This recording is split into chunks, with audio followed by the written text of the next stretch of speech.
दोस्तों, आप देख रहे हैं आहट एक अनहोनी की आपके दोस्त कश्यप के साथ। आज की हमारी कहानी में आगे बढ़ने से पहले अगर आपने मेरे चैनल को अभी तक सब्सक्राइब नहीं किया तो अब कर लें, साथ में बेल आइकन को भी ज़रूर दबाएं। और आपके पास भी अगर ऐसी कोई कहानी है तो मेरे साथ ज़रूर शेयर करें मेरे ईमेल पे जो डिस्क्रिप्शन बॉक्स में दिया है। आज की हमारी कहानी के लेखक हैं रमन जी। तो आइए बढ़ते हैं हमारी कहानी की ओर।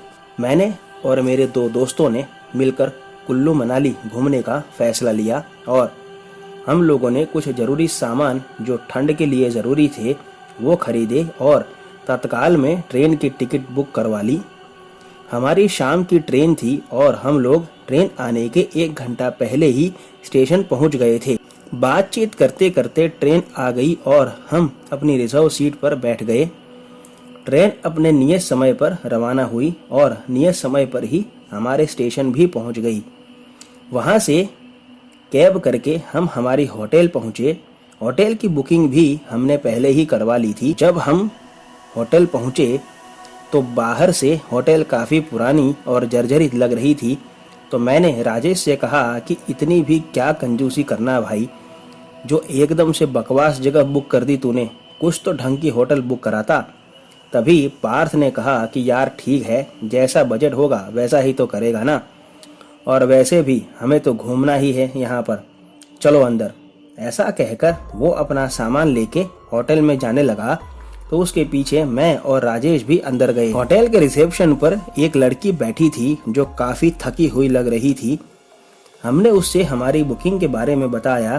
तब उसने हमसे कहा कि सर थोड़ी देर वेट कीजिए, अभी रूम क्लीन हो जाएगा। हम लोग रिसेप्शन पर बैठे थे और उस लड़की का कामकाज गौर कर रहे थे। वो काफ़ी अलग ही ढंग की लग रही थी। कुछ देर बाद उसने मेरे दोस्त का नाम लेकर के पुकारा और कहा कि सर आपका कमरा तैयार है, आपका रूम नंबर 211 है।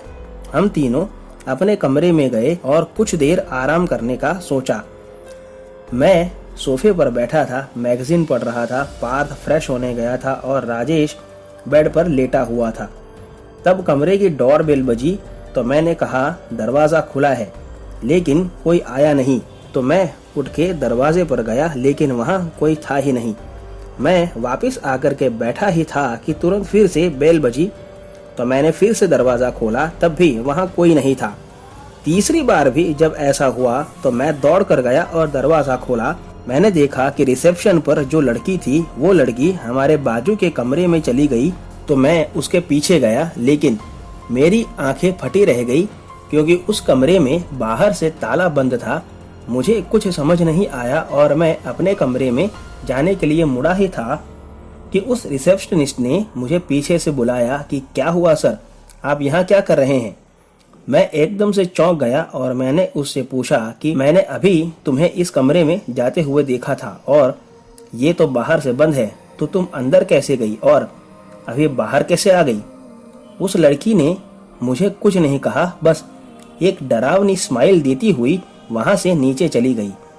ये देखकर मैं अपने कमरे में गया और राजेश और पार्थ दोनों से ये बात बताई, लेकिन दोनों ने मेरी बात अनसुनी कर दी।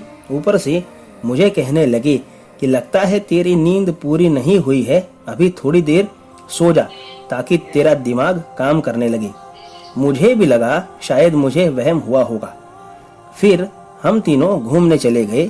घूमकर जब हम शाम को वापस होटल में जा रहे थे तब बाहर हमें एक बूढ़ा मिला जो हमें देखकर थोड़ा डर गया और फिर पूछने लगा कि तुम लोग कहाँ के हो और यहाँ क्या कर रहे हो और कहाँ रुके हो।